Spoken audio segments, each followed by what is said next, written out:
તાલુકા પંચાયત જિલ્લા પંચાયત આ તો સેમીફાઇનલ હતી। હજુ 2027 આ ભારતીય જનતા પાર્ટીને ઉમરગામથી અંબાજી સુધી એમના સુપડા સાપ આ જળમૂળમાંથી એમને ઉખાડી નાખશો અહીંયા ગાડી આખા। અને આજે રિઝલ્ટ હતું એમાં આપણને 806 મતથી આપણે વિજય થયા છે। આજે ચૈતરભાઈ ભલે જેલમાં છે પણ આજે આમ આદમીના પાર્ટીના કાર્યકર્તા હોય, તમામ આગેવાનો હોય કે તમામ વિસ્તારના લોકો આજે જાગી ગયા છે। દક્ષિણ ગુજરાતની રાજનીતિમાં મોટા ઉથલપાથલ થઈ રહ્યા છે। એક તરફ ધારાસભ્ય ચૈતર વસાવાએ જેલમાં છે, બીજી તરફ મનસુખ વસાવાએ સત્તા પક્ષ સામે આંદોલન કરવાની તૈયારી કરી રહ્યા છે અને આ તમામની વચ્ચે ફરી એકવાર દક્ષિણ ગુજરાતમાં નર્મદા જિલ્લાની અંદર આમ આદમી પાર્ટીની જીત થઈ છે। ચૈતર વસાવાની ગેરહાજરીની અંદર આમ આદમી પાર્ટીના જીતની જશ્નમાં તેમના પત્ની વર્ષા વસાવા પહોંચે છે અને ત્યાંથી આપેલા નિવેદને ફરી એકવાર ચર્ચા જગાવી છે।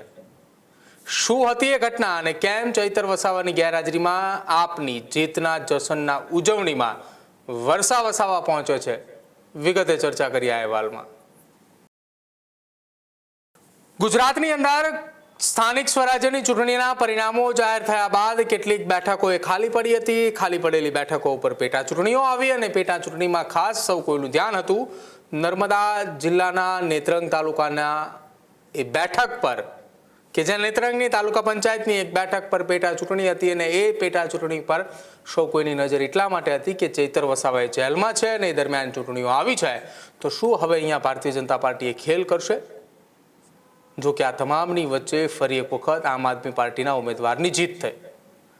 એક તરફ ચૈતર વસાવાએ જેલની અંદર બંધ છે, બીજી તરફ શકુંતલા વસાવાને જામીન મળ્યા છે, પરંતુ આ તમામની વચ્ચે વર્ષા વસાવાએ જીતની ઉજવણીમાં પહોંચે છે। નર્મદા જિલ્લાના પ્રમુખ નિરંજન વસાવા તો છે, પરંતુ અચાનક વર્ષા વસાવાએ ત્યાં જીતની ઉજવણીમાં પહોંચતા સૌ કોઈ સ્તબ્ધ થયા। ચૈતર વસાવા તો જેલની અંદર બંધ છે, પરંતુ જ્યારે આ પેટા ચૂંટણીઓ આવી ત્યારે લગભગ 850 જેટલા મતોની લીડથી તાલુકા પંચાયતની બેઠક પર આમ આદમી પાર્ટીના ઉમેદવારની જીત થઈ। જેલમાં બંધ ચૈતર વસાવાના પત્ની વર્ષા વસાવાએ શું સંદેશો આપ્યો, પહેલા એ સાંભળો।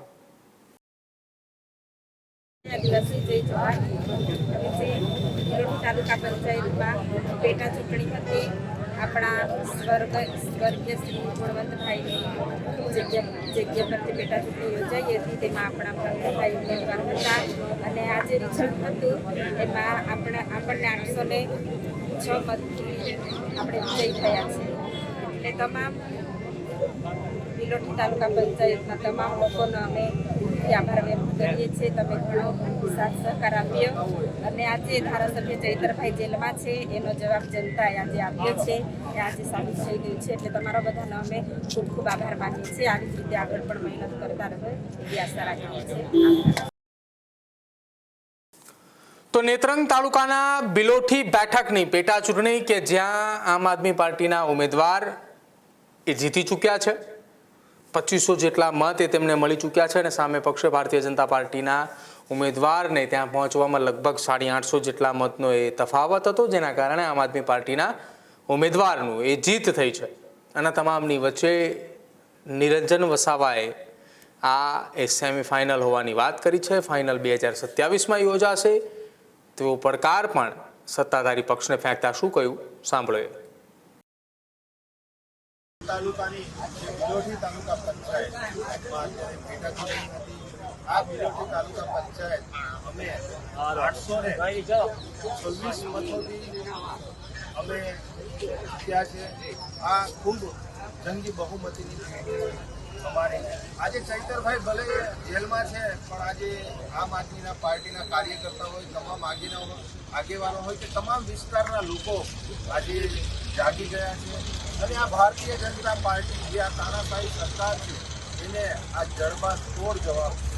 અહીંયા અમને પોલીસ દ્વારા ડરાવવા ધમકાવવામાં આવ્યા, અમારા આગેવાનોને ડરાવવા ધમકાવવામાં આવ્યા, સાથે સાથે તમામ જે બૂથો છે એ બૂથો પર ભારતીય જનતા પાર્ટીએ ખૂબ પૈસાથી લઈને દારૂથી લઈને રેલમ છેલમ કર્યું અને દરેક જગ્યાએ ધારાસભ્યો, જિલ્લાના પ્રમુખો, સાંસદો, તમામ આગેવાનોએ અલગ અલગ વિસ્તારોમાંથી જે આગેવાનો ધારાસભ્યો આવ્યા, પણ તેમ છતાં ત્યાંની જે સ્થાનિક જનતાએ જે ચૈતરભાઈ પર અને જે આમ આદમી પર વિશ્વાસ મૂકી આજે અમારા પ્રવીણભાઈને જંગી બહુમતીથી જીતાડ્યા છે, એ બદલ તમામ જનતાનો અમે દિલથી ખૂબ ખૂબ આભાર વ્યક્ત કરીએ છીએ કે આપ સૌના સાથ સહકારથી આજે આટલી લીડ મળી છે.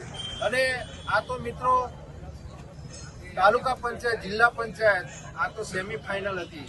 હજુ 2027માં આ ભારતીય જનતા પાર્ટીને ઉમરગામથી અંબાજી સુધી એમના સુપડા સાપ આ જળમૂળમાંથી એમને ઉખાડી નાખશો અહીંયા ગાડી આખા ટ્રાઇબલ વિસ્તારમાં. નિરંજનભાઈ વસાવા, આમ આદમી પાર્ટી પ્રદેશ સંગઠન. તો હવે બિલોઠી બેઠક પર તાલુકા પંચાયતના એ સભ્ય તરીકે પ્રવીણ વસાવા કરીને આમ આદમી પાર્ટીના નેતા છે, જેઓ ચૂંટાઈને આવ્યા છે અને તેમના જીતના જશ્નની અંદર આમ આદમી પાર્ટીના જિલ્લાના નેતાઓ એ પહોંચી ચૂક્યા હતા. પરંતુ વાત એ સ્પષ્ટ છે કે એક તરફ ચૈતર વસાવા જેલમાં બંધ છે અને બીજી તરફ તેમના પત્ની વર્ષા વસાવાએ હવે મોરચો સંભાળ્યો હોય તેવું લાગી રહ્યું છે. ખેડૂત ભાઈઓ છે ખેતરમાં ડ્રોન ઉડાવતા હોય છે ત્યારે આપણે એક પ્રશ્ન સતાવતો હોય છે કે જે આપણે અત્યાર સુધી જીપીએસ ટેકનોલોજીવાળા ડ્રોન વાપર્યા છે, જેથી કરીને મોબાઈલ ટાવર છે અથવા તો હાઈ ટેન્શન લાઇન પસાર થતી હોય, કોઈ વૃક્ષો હોય, ત્યારે જે જીપીએસ ટેકનોલોજીવાળા ડ્રોન છે એમાં ટકરાય અને ટ્રેસ થાય છે. પણ એગ્રીઓન લાવ્યું છે GNSS ટેકનોલોજી ડ્રોન, જેથી કરીને એ ડ્રોન છે એ કોઈ જગ્યાએ ટકરાય નહીં, પોતાની રીતે જ ડિસિઝન લે છે અને મૂવ થઈ જાય છે, જેથી કરીને GNSS ટેકનોલોજી ડ્રોન છે એ વાપરવાનો આગ્રહ રાખો. અત્યારે જ ન્યૂઝરૂમ ગુજરાતની યુટ્યુબ ચેનલને સબસ્ક્રાઇબ કરો અને ઇન્સ્ટાગ્રામ અને ફેસબુક પર ફોલો કરો. અપડેટ રહો, સત્યની સાથે રહો.